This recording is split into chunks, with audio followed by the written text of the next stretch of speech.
wasn't important, but because nobody wins when innocent people get slaughtered. Survivors don't win, families don't win, communities don't win. And now, 2 years later, I'm covering something that might honestly piss me off even more. Because this isn't about the shooter. This is about what happened after. This is about people who survived hell and then got screwed by the very system that claimed it existed to help them.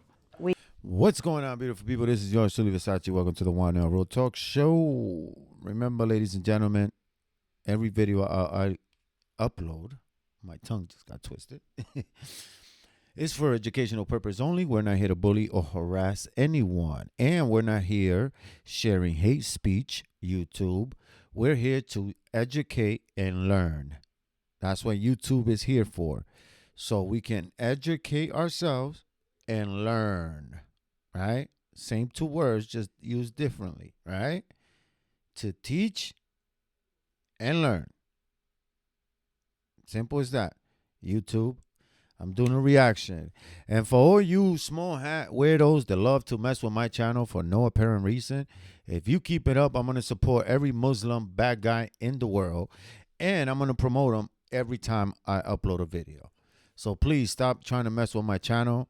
You guys know who you are. I already know your names. I know where you're at. Like, please don't take it there, because I'll make a blockbuster movie out of you. Trust me when I tell you.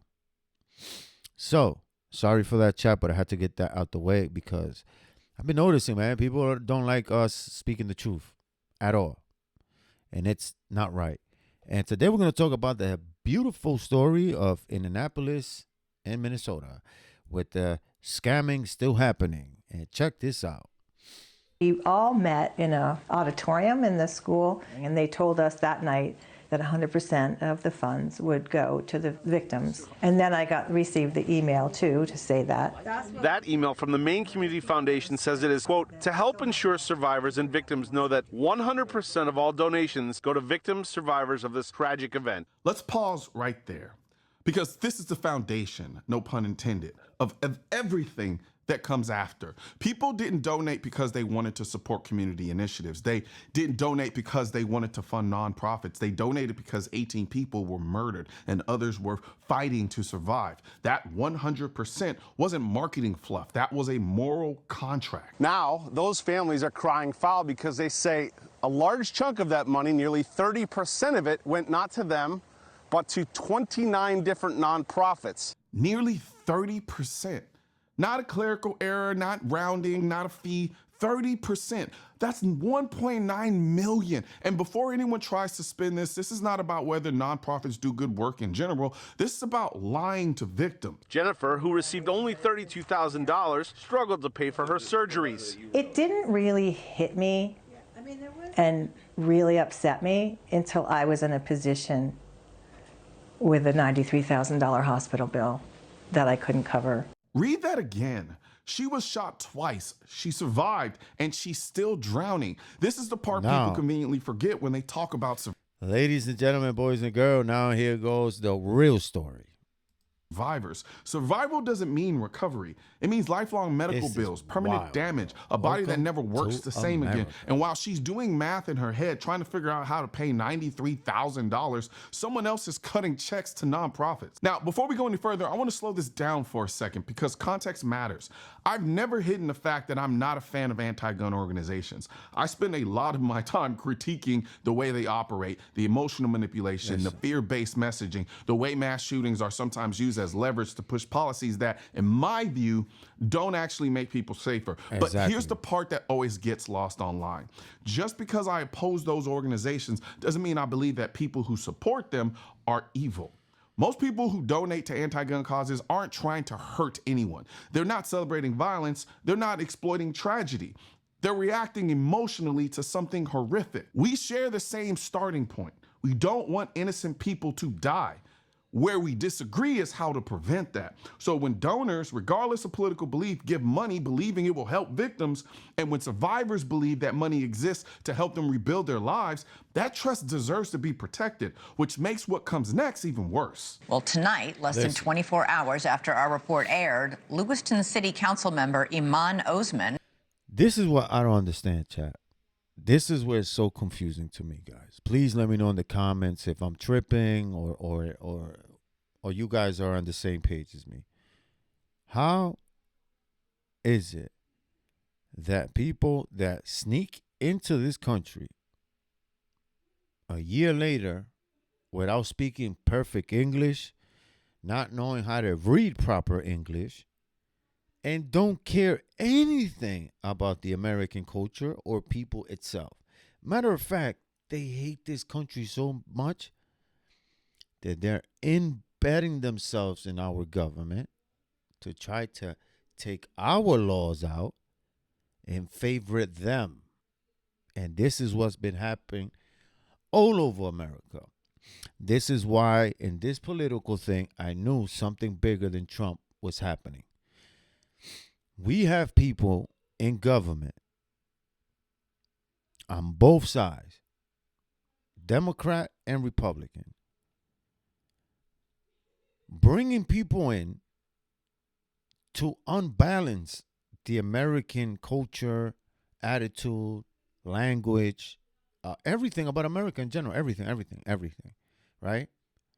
They are unbalancing us. And not only that, they're having us fight each other in the internet and outside in the real world. Excuse me. A young lady lost her life. Got shot twice in the face by an ICE agent. Why do you think she got shot in the face, chat? For listening to these political figures, telling them to go outside and stand up for their rights and stand up for this and stand up for the migrants and stand for these people, when these people don't give a F about you people. These people don't care about you Americans that have been here for generations. You're over there getting brainwashed to believe that these are the people that are going to save you. Listen to this scumbag. What this scumbag did, excuse me. Who is a Somali refugee, is stepping down. He didn't give a reason, but News Nation has learned his nonprofit was one of dozens that received some of that money raised for these shooting victims. So just to reset, Lewiston had one of the worst mass shootings in our country's history. The country rallied behind, raised a bunch of money, over $6 million.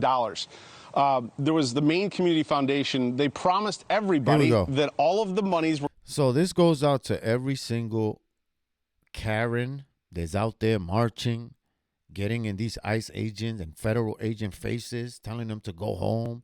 And for all you fat, weird chicken nugget weirdos that out there talking sassy as shit, defending these people, this is how much these people love you guys.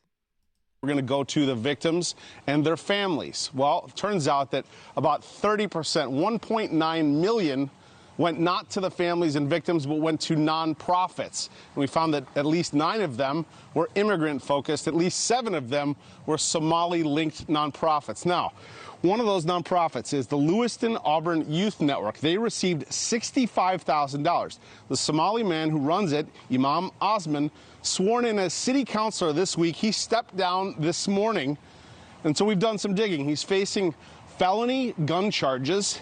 He has pled not guilty to that. Now the picture is clear. This isn't some vague allegation. This isn't a spreadsheet error. Hold on, Colin. Now you guys see, this is how much these Somalians love you people, that they were stealing your own money that you people were donating to survival of shootings. People that got shot, allegedly. People that lived. They can't, these hospital bills. And then the same people that you're defending, the same people, right, that you throwing your life away and your family's reputation away for these people, and these are the people doing this to your faces. This is crazy. This isn't, we didn't realize where the money was going. This is a city council member running a nonprofit whose organization received $65,000 from a fund that was explicitly marked as 100% for mass shooting victims. Meanwhile, an actual survivor shot twice received $32,000 and was left staring down a $93,000 hospital bill. And here's the part where the irony gets so dark it almost stops being believable. Money raised off a mass shooting was routed to a nonprofit controlled by a man who is now facing felony gun charges. Like, seriously. And again, because I refuse to let this get twisted, this is not an immigration argument. This is not a race argument. This is an accountability argument. So there you go, chat. Who are you going to keep defending, chat? I'm asking you. Who are you going to keep defending? The same people that you're defending are the same people that scammed you from your own money again and again and again and again. Like, when is enough, chat? Honestly. Let me know in the comments, guys. I love you. I'll see you in the next video. I hope you enjoy this. And make sure you guys subscribe to the channel, man. Stop being lazy. Go right there. Bing. That's all you got to do. See how easy that was?